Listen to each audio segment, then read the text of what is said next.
Hello friends, what's going on? Welcome back to Football Therapy. With me, your host Jan. The world moves on, and ladies and gentlemen, the world of football, of course. Difficult times for Chelsea Football Club. Consecutive losses under Tuchel. No goals scored. Frustrating performances with an illustrious array of talented players on the pitch.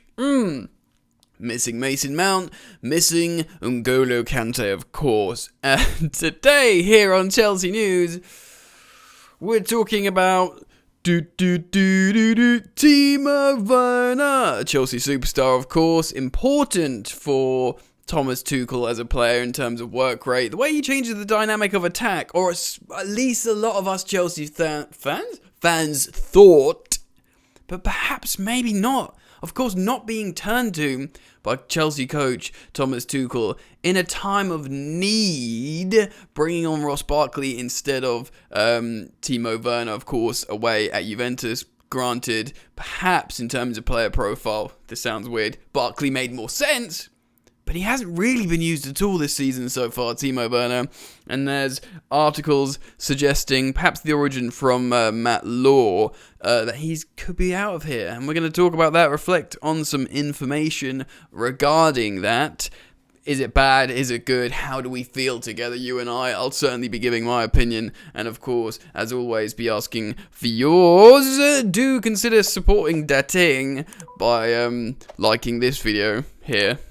Takes a second, friends, and consider subscribing if you're new. Hey, only if you want to. And if you're always welcome to follow me on Instagram for exclusive and sensational nudes. First off,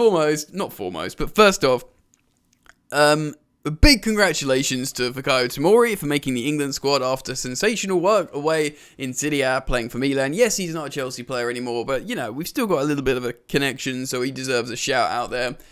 Mason Mount also called up to the lineup, which makes you think he's very close to fitness. We are very much, fingers crossed, hoping he starts against Southampton. Of course, Mount is a Pompey Portsmouth boy, meaning he really hates Southampton. He's got a good record against them for Chelsea, and he will be gagging to start that game. And I think, judging by our most recent performances without Mason Mount in the lineup, Tuchel will also be gagging for him to start that game. So we'll see what happens there, but we're going to take you through an article, I believe on the Evening Standard, talking about Timo Werner. So let's have a little look about this, friends, or at this. Oh, that transition sound is just seamless. Timo Werner destined for a season on sidelines and a Chelsea exit. Oh, not sounding so good so far, unless he can hit it off with Romelu Lukaku. I mean, I think they're talking about performances on the pitch, not perhaps social friendship or anything. Alright, let's get into this. Timo Werner went from leading the line in Chelsea's biggest game of the season to an unused substitute when they were desperate in need of a goal of Turin. Right, pause immediately for context. When he's just leading the line, and what we assume is the Champions League final, he of course was a wide forward off Kai Havertz, who was leading the line, and, you know, he did very well there, made a decoy run for the Kai Havertz goal. We felt so good about Kai Havertz right then, and he's in some poor form himself. I saw Alex Goldberg tweet some of his performance stats this season, and my giddy aunt, she is floored right now. Are you okay, aunt? Too giddy, because they are awful stats. I'm saying real bad, and I'm a big fan. I think I've tweeted it before many a time. I think Kai Havertz is a Rolls Royce of a footballer, and the aforementioned thing in this article saying, not being brought on against when we needed a goal versus Turin. Yeah, maybe he could have done something, but he thrives off space. And if there's one thing we didn't have away against Juventus when we were a goal down and they were defending, and that was space. No one can be more confused about his situation than the German himself, who is being monitored by Bayern Munich and Borussia Dortmund in a make-or-break season at Stamford Bridge. Thomas Tuchel's decision to ignore Werner in a 1-0 defeat to Juventus on Wednesday has sparked fresh questions over his future, Yet the Chelsea manager's willingness to put faith in him against Manchester City last week suggested he's not yet given up on the £45 million striker, rediscovering his scoring touch. A lot of us think, yes, it makes sense to put him with Lukaku, big man, little man. He thrived off a big man in Poulsen at Leipzig. Lukaku, I don't think he thrived off a little man, but he certainly played well with Lautaro Martinez, who was his little man to Lukaku's big man. Excuse me. Let's read on.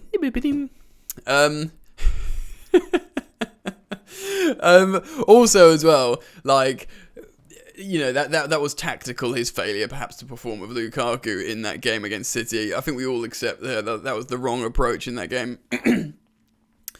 But something has got to happen soon for Werner, who has endured such a wretched run in front of goal.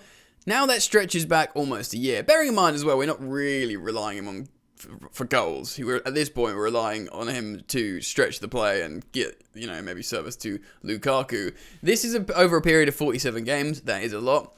With those sort of statistics, Tuchel may have well been justified in snubbing him in favour of 5 other second-half substitutes at Juve. Yeah, there was a lot. It does make sense that they bring on players who can play on front of defences, like Ruben Loftus-Cheek, like Barkley, yada, yada, yada, as opposed to someone like Werner who runs in behind, stretches play, thrives off space. We had none of that. That's really important. Even with his goal this season against Aston Villa in the Carabao Cup, it was quickly followed by the squandering of a chance to double his tally. Yeah, he's playing the classics, man. Werner is understandably low on confidence and getting few chances to play his way back into form after starting just 3 games this season. That's actually more than I thought he had started this season. And only one with Lukaku, of course. We had a lot of people calling out for that partnership. La la la la la la la la la la la, and he would be within his rights to point out that the records of his fellow forwards this term, Kai Havertz, Hakim Ziyech, and Christian Pulisic have 1 goal each, while Mason Mount is yet to open his account. Yeah, but, you know, it's a little bit. We know what Mason Mount is as a player. He's very functional, when perhaps the rest aren't. Werner was signed on the back of his prolific finishing for RB Leipzig, where he scored 78 goals in 127 Bundesliga games. That is ridiculous. And is a different profile to Tuchel's other options up front.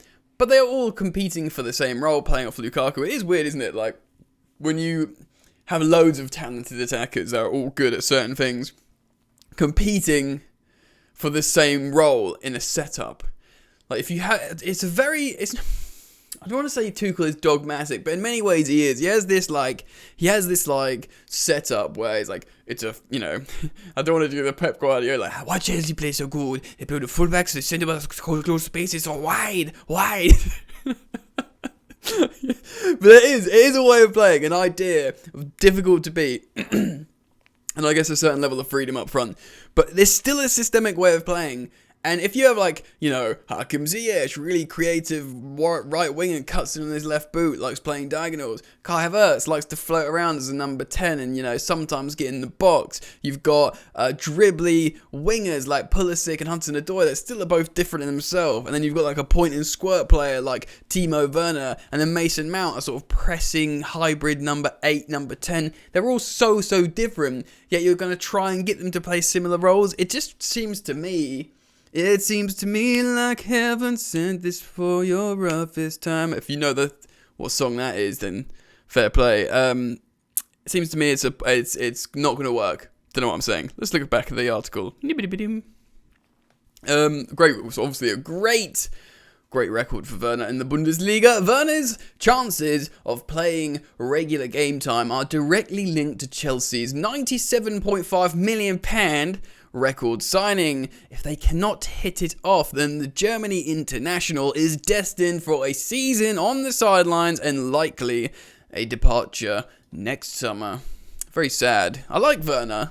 Do you like Werner? He's a funny, happy-go-lucky guy, and he really grafts. He leaves it all out on the pitch, and that's why he's got a song. Kai Havertz has got a song because he scored the Champions League winning goal. Makes sense. But Werner got a song before that. Not because he's scoring loads of goals, because he's working really hard for the team and he's got a positive attitude. That's the kind of stuff that endears you to football fans. In that respect, he did himself few favours against City when his failure to link up with Lukaku left Tuchel so frustrated as Chelsea limply slipped to their first defeat of the season, which probably didn't help contribute to the performance at Juventus.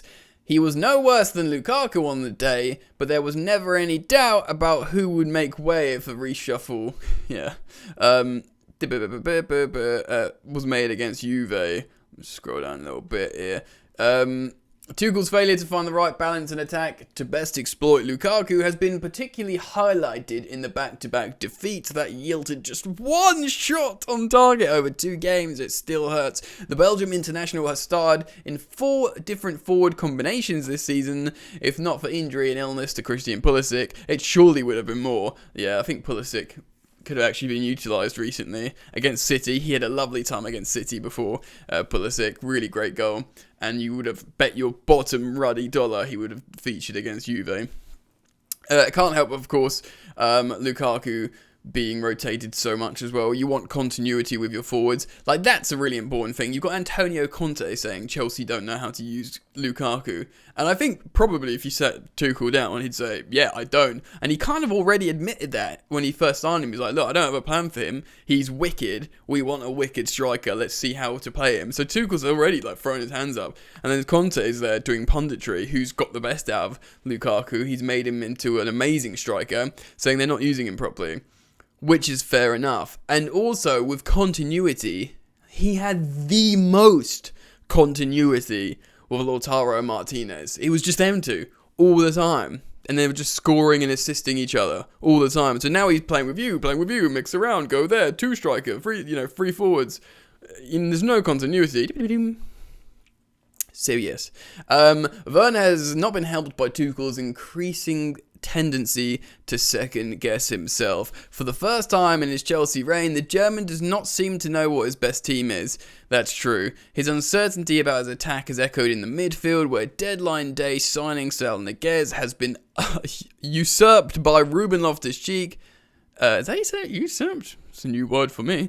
And even Ross Barkley in the pecking order. Yeah, that one's got a sting. But Ruben Loftus-Cheek remontada is on, and he looks great. So, yeah. Jorginho, meanwhile, appears to be showing the strain of being near ever-present this season, with leggy performances in recent weeks. But Saturday's visit of Southampton begins a run of more favourable fixtures, true, after such a daunting start to the campaign, and saw Chelsea face Liverpool, Arsenal, Spurs and City, and Juve, of course. So Tuchel may be welcome to the opportunity to more effectively utilise his squad over the period of 6 games without coming up against any of the traditional Big Six. Still, I'm sure you'll have banana skins riddled all over the gaff there. Ninth place Brentford are the highest placed team Chelsea will play between the visit of Man United, before the visit of Man United at the end of November. By the way, though, Brentford are away, so they're at home. That is not. We've seen what they drew with Liverpool. They battered Arsenal. That is not an easy game. In Southampton, Norwich, Newcastle and Burnley, they meet 4 of the bottom 5. Even Leicester, who they travel to on November the 20th, have endured trouble to the start of the season. Does look pretty good generally. In the run that should provide some respite after so many major tests in the opening 2 months of the campaign, how much of a part will Werner get to play is anyone's guess. Well, I'd like to hope Werner does feature and fights his way back into the team. I'd like that, because he is a useful player. He can score good goals. He is streaky, but maybe, just maybe, we can still believe that this man can find some amazing form and just pick himself up and bang some goals, pull some assists, win some more penalties, which he does well, for Romelu Lukaku, so we can stat pad our record signing with more goals. Lovely. There's a lot of important stuff I've spoken about in today's video. The combinations of the front players, the continuity, reflecting on the information in the article about perhaps Tuchel not being so sure of himself in this Chelsea team as he was last season, which is funny, really, isn't it? It's almost like Lampard in many ways. Lampard got dropped into a difficult situation, transfer ban, no Eden Hazard, and did well, got nominated for manager of the season. But when he got all these signings and backing, we were top of the league at Christmas or something like that, ridiculous, but generally it fell apart. Tuchel dropped into a very difficult situation, did really well, got backing in terms of a super striker and a really good midfielder, and now it's more difficult. But these are the tests of the football manager, boys and girls, ladies and gentlemen. So, what do you think? I think it's very interesting. When it comes to Timo Werner being monitored by Bayern Munich, something that we've discussed here on the channel before is he wanted to go to Bayern Munich and he felt let down by them, so says Raphael Honigstein, because they didn't show that much. I don't know. In the end, they wanted to wait for him for his buyout clause to come in, but he wanted them to buy him. And then when they didn't buy him, he's like, screw it, I want to go to Liverpool or Chelsea then. So he did want to go to Bayern, and he was explosive under the current Bayern coach, Julian Nagelsmann, at, of course, his previous club, RB Leipzig. Makes you think it's the perfect concoction. And Dortmund, even though Werner's not scored a lot of goals recently, they might see him as just a Bundesliga gunman and potentially an appropriate replacement for an Erling Haaland exit. Let me know what you think, guys. If you do enjoy my content and you want to support me, drop a like on the video and consider subbing if you're new to the experience. I'd urge you to comment down below, join the conversation. Thank you for joining me today. Enjoy the football, and I'll see you later.